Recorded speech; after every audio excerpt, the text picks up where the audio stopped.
एक बहस मुबाहिसा हमने रखा है। ये बहस मुबाहिसा हमने अंग्रेजी स्कूल वर्सेस प्राइवेट सरकारी स्कूल के दरमियान में बहस मुबाहिसा रखा है। ये बहस मुबाहिसा रखने का मतलब किसी को तंज करना या किसी को दिल आजारी करना नहीं है। सिर्फ ये बहस मुबाहिसा रखने का मतलब है कि दो स्कूलों में कंपैरिजन बताया है कि किसमें क्या सहूलियत है और किसके अंदर क्या चीजें अच्छी है। तो चलिए मैं मोहम्मद सैयद अली और अब्दुल रहमान को आवाज देता हूं कि यहाँ पर आए और बहस मुबाहिसा पेश करें।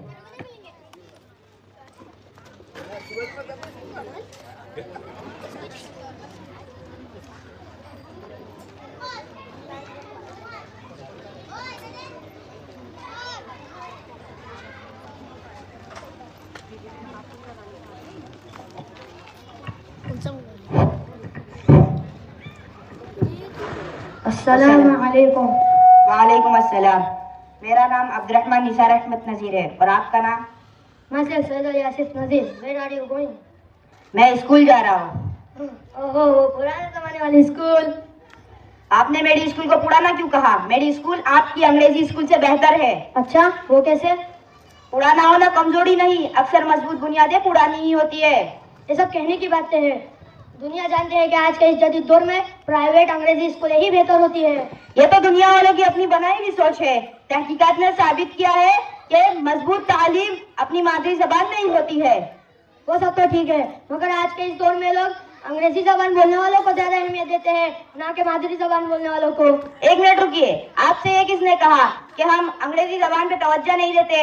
अल्हम्दुलिल्लाह हमारे उस्ताद हमें मादरी जबान के साथ साथ अंग्रेजी जबान भी सिखाते हैं और हम तुमसे बेहतर अंग्रेजी बोल सकते हैं। यही कामयाबी की कुंजी है। कामयाबी की कुंजी अंग्रेजी बोलने में नहीं बल्कि किसी तस्वुर को समझने में है, जो कि मादरी जबान से आसानी से मुमकिन है। वो कैसे? Please explain it. हिंदुस्तान की नई पॉलिसी 2020 में भी यही कहती है कि 5वीं जमात तक तालीम मादरी जबान में ही होनी चाहिए। पॉलिसी अपनी जगह, मगर तुम्हारे स्कूलों का निजाम? एक मिनट रुकिए। अल्हम्दुलिल्लाह हमारा स्कूलों का निजाम बहुत बेहतर है। हमारे उस्ताद बाकायदा मुकाबला जाती इम्तिहानात पास करके आते हैं और उनकी हर साल जदीद टेक्नोलॉजी से मुंसलिक ट्रेनिंग होती है। और आपके स्कूलों में? ट्रेनिंग तो हमारे स्कूल के टीचर भी करते हैं, मगर अफसोस वो ऐसे मुकाबला जाती इम्तिहानात को पास कर नहीं आते। अगर वो मुकाबला जाती इम्तिहानात को पास कर आते तो आज प्राइवेट स्कूलों में क्यों पढ़ाते? मगर हमारे स्कूल सहूलियत से भरी हुई है और हमारे स्कूल का इंफ्रास्ट्रक्चर भी बहुत बेहतर होता है। अगर सहूलियत और इमारतें कामयाब इंसान बनाती तो doctor Baba Saheb Ambedkar, doctor APJ Abdul Kalam और ना जाने बेशुमार रहनुमा जिन्होंने अपनी बुनियादी तालीम सरकारी स्कूलों से हासिल की, वो कभी इस देश के रहनुमा न बनते। दुनिया की तारीख गवाह है, स्कूल नहीं बल्कि एक अच्छा उस्ताद तकदीर बदलता है, जो कि सरकारी स्कूलों में मौजूद है। हाँ, ये बात तो आपने बिल्कुल दुरुस्त कही, मगर आज के दौर में लोग तालीम पर नहीं स्टेटस पर तवज्जो देते हैं। यही तो हमारे कौम का एक बहुत बड़ा मसला है, जो स्टेटस के नाम पे हजारों और लाखों रुपए फीस अंग्रेजी स्कूलों में देना पसंद करते हैं। वही सरकारी स्कूल जहां मुफ्त तालीम फराहम होती है और हमारे स्कूलों में मुफ्त यूनिफॉर्म और मुफ्त खाना फराहम होता है। मैं तुम्हारी बात से पूरी तरह मुत्तफिक तो नहीं हूँ, मगर मैं मानता हूँ कि सरकारी स्कूल वाकई एक बेहतरीन असासा है। मैंने तुम्हारे मुंह से मुझे ये बात सुनकर बहुत खुशी हुई कि तुमने एक सरकारी स्कूलों को एक कीमती असासा माना। और आप लोगों की सोच को बदल तो नहीं सकते?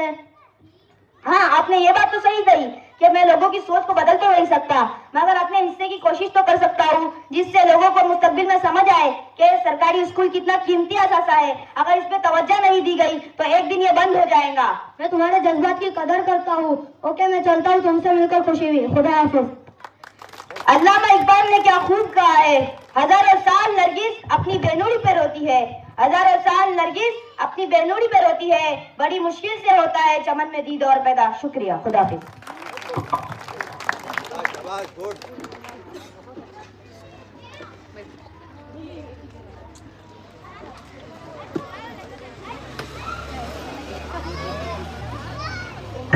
माशाल्लाह बच्चों ने बहुत ही अच्छे अंदाज में कंपैरिजन को बहस मुबाहिसा की शक्ल में पेश किया। ये बहस मुबाहिसा रखने का मकसद हमारी उर्दू स्कूल की बका है। क्योंकि अगर ये बाकी रहेगा तो बहुत सारे फायदे हमको इससे आगे हो सकते हैं इंशाअल्लाह। क्योंकि आपने देखा होगा जितनी भी गवर्नमेंट के निज़ाम आते हैं, जैसे आपको अगर किसी की एनसी लेना है तो आप सरकारी स्कूल में जाओगे, आपको इलेक्शन का कोई काम करना है तो आपको सरकारी स्कूल में जाना पड़ेगा, और ऐसे ही बेशुमार फायदे सरकारी स्कूल के हैं। और अगर हमने इस पर तवज्जो नहीं दी तो शायद इसका जो नुकसान होगा वो हम जिंदगी भर चुका नहीं पाएंगे। उसकी वजह ये भी है कि जो लोग जानते हैं कि अंग्रेजी स्कूल हो या फिर कोई भी स्कूल हो, उसको चालू करने में कितना खर्च आता है, और ये स्कूल खुदा ना खास्ता बंद हो गए तो इसको चालू करने में हमको बहुत ज़्यादा मुश्किलात का सामना करना पड़ेगा।